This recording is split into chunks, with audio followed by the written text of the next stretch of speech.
Гледате Отворено студио за кое денеска сме одговорни и јас, Борјан Јовановски и мојот колега Ацо Кабрамов. Одиме со уште една актуелност на денот.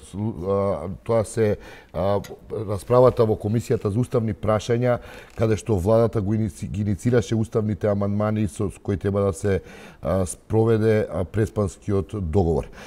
Тука со нас во студиото е колешката Весна Велкова, која ја следеше овој денешниот ден во и она што се случуваше во собранието, но пред да разговараме со неа, јас сакам да ви предложам, колеги, да го видиме интервјуто кое овој викенд го правев со премиерот Зоран Заев како дописник на Euronews. Интервјуто се емитуваше на Euronews, имаше значително влијание особено во Грција, барем како што бев информиран од колегите од Euronews, и би сакал во оваа прилика да го погледнеме тој кус разговор кој го имав со премиерот Зоран Заев, кој се емитуваше во неделата на Euronews. Да го погледнеме интервјуто. По одржувањето на референдумот, кои се следните чекори за имплементацијата на преспанскиот договор? Комесарот Хан повика да се најде решение во парламентот за да не се губи време со предвремени парламентарни избори. Прво ми е драго што еден ваков врвен демократски процес заврши успешно, каде што сите оние граѓани што одлучија и излегоа да го кажат правецот по кој се движи државата, и еве повеќе од 91% неопатија многу прецизно нас политичарите, пратениците, да одиме во парламентот и да го спроведеме тоа. Затоа е исправен и комесарот Хан и целата меѓународна заедница со пораките на еден внимателен начин дека пратениците сега треба да дозавршат работата, и тоа е тоа што очекуваме.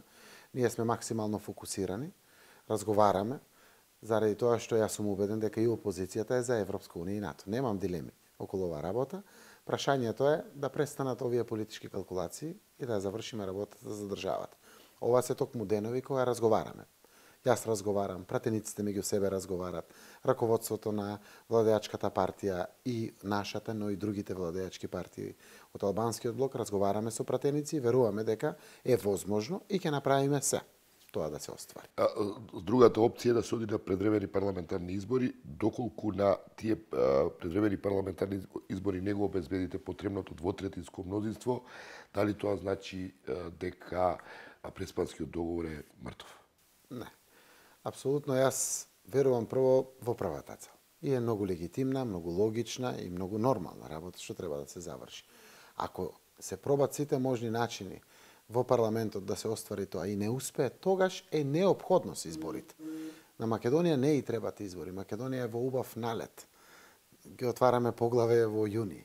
Ке почнеме да седеме на масата во Брисел, во НАТО, каде што ќе почне ратификацијата на потпишан протокол по парламентите ширум земите 29 членки на НАТО. Има убав период. Економски е одличен период за Македонија. И не треба да одиме на избори, освен ако мораме. И ако се оди на избори, секако е многу видливо и многу логично дека е известна цел двотретинското мнозинство од повеќе од 80 пратеници. Анализите покажуваат дека можеме тамо да ги преклопиме гласовите кои што беа за со најдоброто време на ВМРО ДПМН, имаме 2/3, дури и со гласовите од 2017, со гласовите од 2016 од изборите, а јас верувам дека тие гласови ќе бидат многу повеќе при вакви парламентарни избори, но, како што напоменав, тие би биле такви избори само неопходност или насушна потреба во која што треба да одиме. Уште еднаш, секоја можност ја користам да апелирам на трезвеност и на одговорност пред државата и пред низината иднина, и верувам дека сепак пратениците ќе ја завршат својата државна обврска. Дали по референдумот сте се стапиле во контакт со премиерот Ципрас и грчките власти околу консултација за понатамошните чекори на имплементација на договорот со оглед на тоа што и Грција влегува во еден изборен циклус? Со премиерот и мој пријател Алексис Ципрас разменивме пораки. Тој го поздрави референдумот, го поздрави преку 90% изјаснато за на граѓаните и секако очекува понатаму да продолжат процесите. Уште еднаш разговаравме за сите овие можности, за кои што и во ова интервју разговараме нормално. Има доволен период, има доволно време, но сите сме со еден заеднички заклучок дека колку порано го скратиме периодот, толку е подобро и за двете земји, заради тоа што самиот договор носи многу големи придобивки. Месец порано да почне, месец порано подобро е за сите. МНР на Македонија и МНР на Грција се во постојани комуникации. Секако и самите кабинети наши се во постојани комуникации. Сите сме фокусирани на следната фаза, а тоа е имплементација на договорот во парламентот. Благодарам. Благодарам и на вас. Да, должни сме да посетиме дека интервјуто е правено во петокот, емитувано во неделата на Евронјусот, тогаш до и го правеше Боријан. Многу работи се случуваат. Го правеше Боријан, да. Тоа го кажавме. Еве, Весна е тука во студио. Весна, денеска практички стартуваше во собрание уставните измени. Да, уставните процедурата за уставни измени на Комисијата за уставни прашања. Според деловникот, оваа комисија може да работи најмногу да ја заврши работата најмногу за 10 дена. Може ли да биде пократко тоа или ќе има кондиција да биде 10 дена? Според неофицијални информации од мнозинството, нели овие информации се надеваат дека за 2 дена ќе завршат. Ќе заврши оваа комисија. Што значи тоа дека опозицијата не е заинтересирана тука да дебатира? Па затоа што се тука скратени роковите. Секој пратеник има право да, секој член на оваа комисија има право да зборува 20 минути. Значи се заедно 20 минути може да зборува. Председателот и подпредседателот половина час. 16 члена се. Да. Значи сите по 20 минути. Односот е 7-5, така нели? 7 од владеачката, 5 од опозиција. 5 и плюс има по еден член на алијансата. И викаат за 2 дена може да заврши. Може за тоа се неофицијални информации. И после оди би требало да биде пленарно.